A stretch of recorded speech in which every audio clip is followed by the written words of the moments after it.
देश में बहुत सारे बुद्धिजीवी हैं, लेखक हैं, पत्रकार हैं, सामाजिक चिंतक हैं, राजनीतिक चिंतक हैं, वामपंथी चिंतक हैं, जो इस चिंता में घुले जा रहे हैं कि भारत के अंदर मुसलमानों के साथ बहुत ही अन्याय हो रहा है। सांप्रदायिक शक्तियां मुसलमानों को टारगेट कर रही हैं और मुसलमानों को सामाजिक और आर्थिक दृष्टिकोण से कमजोर करने की कोशिश कर रही हैं, उनको अलग थलग करने की कोशिश कर रही हैं, उनके धार्मिक स्वतंत्रता को छीनने की कोशिश कर रही हैं, उनके सामाजिक अधिकारों को छीनने की कोशिश कर रही हैं। ये लोग इस चिंता में घुले जा रहे हैं। लेकिन क्या मुसलमानों को भी इसकी चिंता है? बिल्कुल नहीं। आज जुमेरात है, कल जुमा है। देखिए आप, मुसलमान व्हाइट कपड़े पहन के, सर पे टोपी लगा के, मस्ती से सुरमा इतर लगा के नमाज पढ़ेंगे और बिरयानी खा के सो जाएंगे। उनको इससे कोई फर्क नहीं पड़ता कि देश में और दुनिया में क्या चल रहा है और क्या नहीं चल रहा है। और इससे भी बहुत ज्यादा हुआ तो फिर शाम को किसी, अगर जो कुछ कमी रह जाएगी, शाम को किसी वलीमे की पार्टी में जाएंगे, वहां पे बियर और कबाब खा के अपना मस्ती से आके रात में सो जाएंगे। उनको इससे कोई फर्क नहीं पड़ता है। अगर एक हिजाब का मसला है, अगर उनकी बहन बेटियों का हिजाब उतारा जा रहा है, स्कूलों के दरवाजे पे खड़े होकर टीचर और पुलिस वाले उनके बहन बेटियों के हिजाब उतार रहे हैं, तो क्या फर्क पड़ गया? क्या उस हिजाब को उतार देने से मुसलमानों के कबाब और पराठे के स्वाद में किसी तरह की कोई कमी आ गई? नहीं। आप उसका सबसे बड़ा उदाहरण ले लीजिए कि आप दिल्ली का उदाहरण ले लीजिए, जहां सीए एनआरसी के विरोध में इतना प्रदर्शन हुआ। बूढ़ी बूढ़ी औरतें, जवान औरतें, बच्चियां महीनों महीनों वहां मैदान के अंदर, सड़क के अंदर ऊपर बैठी रहीं। किस लिए? ताकि हम मुसलमानों के अधिकारों का हनन नहीं हो पाए।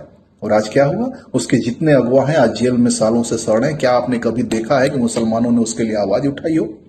क्योंकि ये मुसलमानों का मुद्दा ही नहीं है। मुसलमानों को इससे कोई फर्क नहीं पड़ता, क्योंकि जिनकी आत्मा मर जाती है, जिनका आत्मसम्मान मर जाता है, जिनका जमीर मर जाता है, जिनका बुद्धि और विवेक मर जाता है, उनको इससे कोई फर्क नहीं पड़ता कि उनके साथ क्या हो रहा है। आपने कभी देखा कि ये संगठित होकर ये जो 20 करोड़ गिनतियों पे है, जिनकी गिनती से आरएसएस और भाजपा वाले उनकी नींद उड़ी हुई है, रात को बेचारे सो नहीं पा रहे हैं कि 20 करोड़ हो गए, 20 करोड़ हो गए।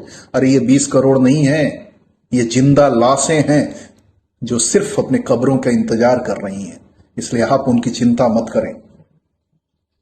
मैं ये नहीं कह रहा हूं, मैं किसी को गोली बम बारूद चलाने के लिए नहीं कह रहा हूं।